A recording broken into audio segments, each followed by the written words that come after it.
Hello good morning everyone, welcome to J L Jharkhand lives Jharkhand number one YouTube study channel. दोस्तों आज है 1 दिसंबर और हम लोग यहाँ पर आज 1 दिसंबर के झारखंड के महत्वपूर्ण करंट अफेयर के क्वेश्चंस देखने वाले हैं। तो दोस्तों अगर आप जे एल झारखंड लाइव चैनल में अगर नए हैं तो सबसे पहले चैनल को जरूर सब्सक्राइब कर लीजिए और साथ ही जो बेल आइकन बना हुआ है उसको प्रेस कर लीजिए ताकि आगे का जो भी अपडेट का वीडियो आएगी नोटिफिकेशन सबसे पहले आपको यहाँ पर मिल जाया करेगी। तो दोस्तों चैनल को जरूर सब्सक्राइब कर लीजिए और दोस्तों पीडीएफ के लिए आप हमारा टेलीग्राम ग्रुप ज्वाइन कर लीजिए। वीडियो के नीचे आपको डिस्क्रिप्शन में लिंक मिल जाएगी, आप वहां पर क्लिक कर हमारा टेलीग्राम ग्रुप ज्वाइन कर सकते हैं। डेली शाम के 7 बजे वहां पर पीडीएफ जो है प्रोवाइड कर दी जाती है, तो पीडीएफ के लिए हमारा टेलीग्राम ग्रुप जरूर ज्वाइन कर लीजिए।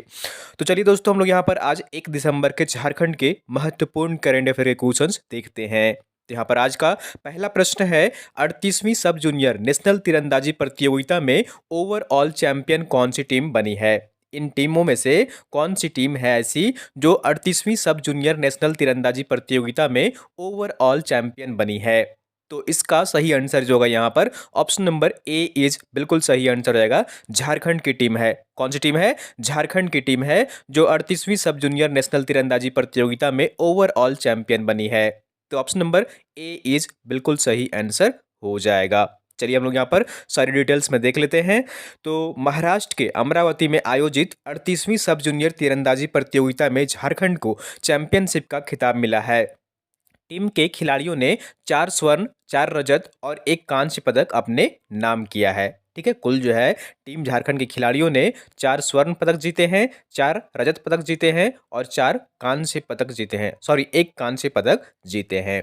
ठीक है, और यह प्रतियोगिता जो है वो 21 से 30 नवंबर 2021 तक आयोजित की गई थी। सब जूनियर नेशनल इंडियन राउंड के टीम में इवेंट में स्वर्ण पदक जीतने वाले रोशन भगत रहे हैं। ठीक है, तो इन्होंने स्वर्ण पदक जीता था कौन सा टीम इवेंट में, प्रतियोगिता में। ठीक है, तो ऑप्शन नंबर यहाँ पर जो होगा ए इज बिल्कुल सही आंसर रहेगा। झारखंड की टीम जो है वो यहाँ पर ओवरऑल चैंपियन बनी है 38वीं सब जूनियर नेशनल तीरंदाजी प्रतियोगिता में। चलिए अगले प्रश्न की ओर चलते हैं और अगला प्रश्न है यहाँ पर, झारखंड के किस शहर में राष्ट्रीय स्तर का सिंथेटिक फुटबॉल स्टेडियम की स्थापना की जाएगी? झारखंड के किस शहर में राष्ट्रीय स्तर का सिंथेटिक फुटबॉल स्टेडियम का निर्माण किया जाएगा? तो इसका सही आंसर जो होगा यहाँ पर ऑप्शन नंबर सी इज बिल्कुल सही आंसर रहेगा। गढ़वा में। कहाँ पर? जो गढ़वा जिला है, गढ़वा शहर में यहाँ पर राष्ट्रीय स्तर की जो सिंथेटिक फुटबॉल स्टेडियम होती है उसका निर्माण कराया जाएगा। तो ऑप्शन नंबर सी इज बिल्कुल सही आंसर रहेगा। चलिए हम लोग यहाँ पर पूरी डिटेल्स में देख लेते हैं। तो गढ़वा शहर के गर्ल्स स्कूल के मैदान में लगभग 6 करोड़ की लागत से राष्ट्रीय स्तर का सिंथेटिक फुटबॉल स्टेडियम निर्माण हेतु राज्य सरकार ने स्वीकृति प्रदान कर दी है। यह राज्य का पहला सिंथेटिक फुटबॉल स्टेडियम होगा। बहुत जल्द निविदा की प्रक्रिया जो है यहाँ पर वो आरंभ होगी। तो जो सिंथेटिक फुटबॉल स्टेडियम होगा वो कहाँ निर्माण करा जाएगा, और ये झारखंड का ऐसा पहला स्टेडियम होगा जो सिंथेटिक फुटबॉल स्टेडियम होगा और ये गढ़वा में स्थापित किया जाएगा, गढ़वा में निर्माण किया जाएगा। तो ऑप्शन नंबर सी इज बिल्कुल सही आंसर हो जाएगा। चलिए अगले प्रश्न की ओर चलते हैं और अगला प्रश्न है यहाँ पर, राज्य के एसटी एससी अल्पसंख्यक और पिछड़ा वर्ग के विद्यार्थियों को इंजीनियरिंग और मेडिकल प्रवेश परीक्षा की तैयारी कराने के लिए राज्य सरकार मुफ्त आवासीय कोचिंग की सुविधा उपलब्ध कराएगी। इसके लिए राज्य में कौन सा कार्यक्रम चलाया जाएगा? ये जो कार्यक्रम होगा उस कार्यक्रम का नाम क्या रखा गया है? तो इसका सही आंसर जो होगा यहाँ पर ऑप्शन नंबर बी इज बिल्कुल सही आंसर रहेगा। अब यहाँ पर जो ये कार्यक्रम चलाया जाएगा उस कार्यक्रम का नाम होगा प्रेरणा। क्या होगा? प्रेरणा इस कार्यक्रम का नाम होगा, जिसके तहत राज्य के एसटी एससी अल्पसंख्यक और पिछड़ा वर्ग के जो विद्यार्थी होंगे उनको इंजीनियरिंग और मेडिकल प्रवेश परीक्षा की तैयारी के लिए राज्य सरकार मुफ्त आवासीय कोचिंग की सुविधा उपलब्ध कराएगी। तो ऑप्शन नंबर बी इज बिल्कुल सही आंसर हो जाएगा। ये जो आकांक्षा यहाँ पर कार्यक्रम है इसके तहत सिर्फ लड़कियों को जो है यहाँ पर इंजीनियरिंग और मेडिकल प्रवेश परीक्षा की तैयारी करवाई जाती है। अब यहाँ पर जो लड़के होंगे उनको भी तैयारी कराई जाएगी और इस जो कार्यक्रम का नाम होगा उसका प्रेरणा होगा। ठीक है, चलिए हम लोग यहाँ पर पूरे डिटेल्स में देख लेते हैं इस कार्यक्रम से संबंधित। और यहाँ पर देख लीजिए, राज्य के एसटी एससी अल्पसंख्यक और पिछड़ा वर्ग के विद्यार्थियों को इंजीनियरिंग और मेडिकल प्रवेश परीक्षा की तैयारी कराने के लिए सरकार मुफ्त आवासीय कोचिंग की सुविधा देगी। चयनित विद्यार्थियों का नामांकन कक्षा 11 में रांची के विद्यालयों में कराया जाएगा। शिक्षा विभाग के आकांक्षा कार्यक्रम की तर्ज पर कल्याण विभाग द्वारा शुरू किए जा रहे कार्यक्रम का नाम जो होगा वो क्या होगा? प्रेरणा रखा गया है। 29 नवंबर को लेकर इसे एक आदेश भी जारी किया गया है। ठीक है, तो इस कार्यक्रम का नाम क्या है? प्रेरणा इस कार्यक्रम का नाम रखा गया है, ये याद रखिएगा। तो ऑप्शन नंबर यहाँ पर जो होगा सी इज बिल्कुल सही आंसर हो जाएगा। चलिए अगले प्रश्न की ओर चलते हैं और अगला प्रश्न है यहाँ पर, हाल ही में डॉक्टर एच रहमान का निधन हो गया है, वह एक थे। तो हाल ही में डॉक्टर एच रहमान का निधन हो गया है, वह निम्नलिखित में से क्या थे? तो इसका सही आंसर जो होगा यहाँ पर ऑप्शन नंबर सी इज बिल्कुल सही आंसर हो जाएगा। वे एक वैज्ञानिक थे। क्या थे? वे एक वैज्ञानिक थे जिनका हाल ही में निधन हो गया है। और ये कहाँ के वैज्ञानिक थे? तो ये बिरसा एग्रीकल्चर यूनिवर्सिटी के वैज्ञानिक रहे थे। तो ऑप्शन नंबर सी इज बिल्कुल सही आंसर हो जाएगा। चलिए हम लोग यहाँ पर इनके बारे में पूरी डिटेल्स में देख लेते हैं कि आखिर ये इतने जो है चर्चे में क्यों हैं। तो देख लीजिए यहाँ पर देश के प्रसिद्ध मूंगफली जो बिरसा गोल्ड के जनक हैं वो यही थे। बिरसा कृषि विश्वविद्यालय के पूर्व वैज्ञानिक डॉक्टर एच रहमान का हाल ही में निधन हो गया है। इन्होंने ही जो देश की जो प्रसिद्ध मूंगफली है, जो किस्म है बिरसा गोल्ड, उसकी जो खोज की थी इन्होंने ही की थी। उन्होंने मूंगफली की बिरसा गोल्ड नामक प्रभेद को विकसित किया था, जिससे विश्वविद्यालय को देश विदेश में भी पहचान मिली थी। ठीक है, बिरसा गोल्ड नामक प्रभेद की जो विकसित किया था इन्होंने ही किया था। ठीक है, ये इनकी पिक्चर है जैसा कि आप यहाँ पर देख पा रहे हैं। और ये बिरसा कृषि विश्वविद्यालय से वर्ष 1988 में सेवानिवृत्त हुए थे। ठीक है, चलिए अगले प्रश्न की ओर चलते हैं और अगला प्रश्न है यहाँ पर, हाल ही में विमोचन हुई पुस्तक नोइंग व्हाट्स इग्नोर्ड पुस्तक के लेखक कौन है? इनमें से कौन है इस पुस्तक के लेखक? पुस्तक का नाम है नोइंग व्हाट्स इग्नोर्ड। तो इसका सही आंसर जो होगा यहाँ पर ऑप्शन नंबर ए इज बिल्कुल सही आंसर रहेगा। इस पुस्तक के लेखक हैं रोहन कृष्णा। कौन है? रोहन कृष्णा है जो कि नोइंग व्हाट्स इग्नोर्ड पुस्तक के लेखक हैं। तो ऑप्शन नंबर ए इज बिल्कुल सही आंसर हो जाएगा। चलिए हम लोग यहाँ पर इस पुस्तक के बारे में देख लेते हैं आखिर इस पुस्तक में क्या वर्णन किया गया है। तो हाल ही में विमोचन हुई पुस्तक नोइंग व्हाट्स इग्नोर्ड पुस्तक के लेखक रांची के रोहन कृष्णा हैं।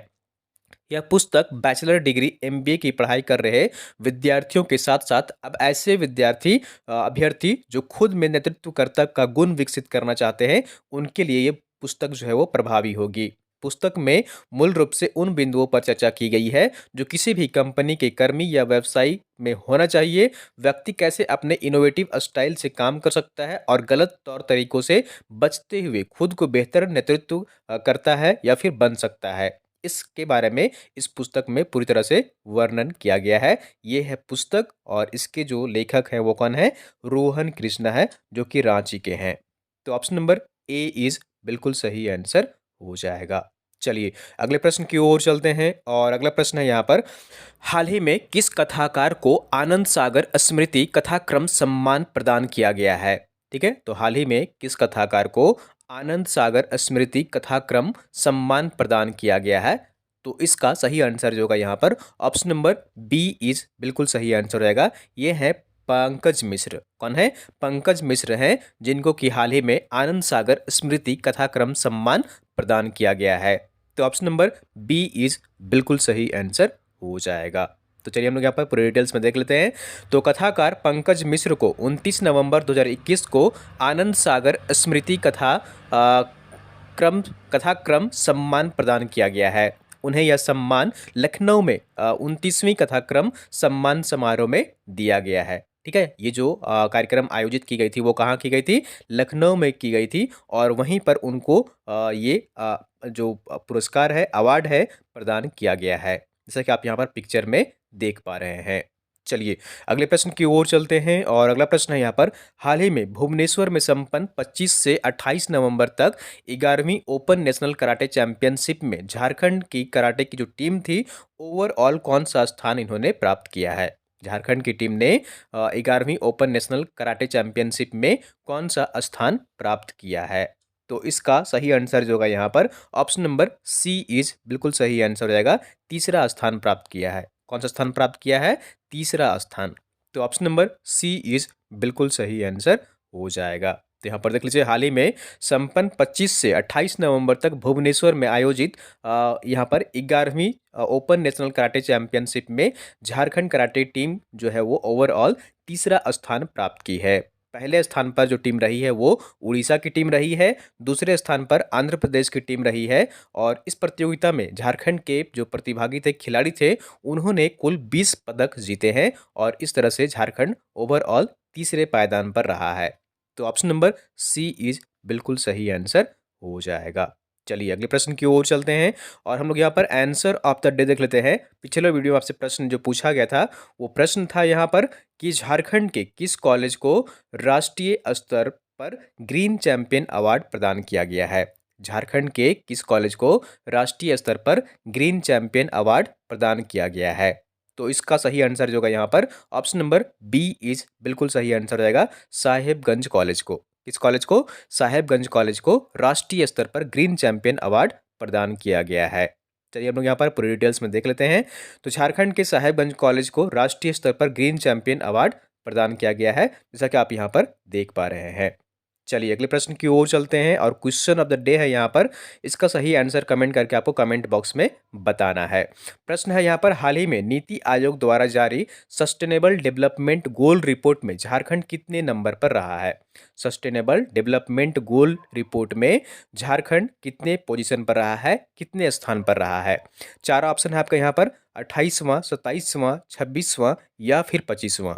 तो आपको कमेंट करके बताना है कि इन चार ऑप्शन में से सही आंसर कौन सा होगा। नीति आयोग की रिपोर्ट में जो सस्टेनेबल डेवलपमेंट गोल रिपोर्ट है उसमें झारखंड कौन से पायदान पर रहा है।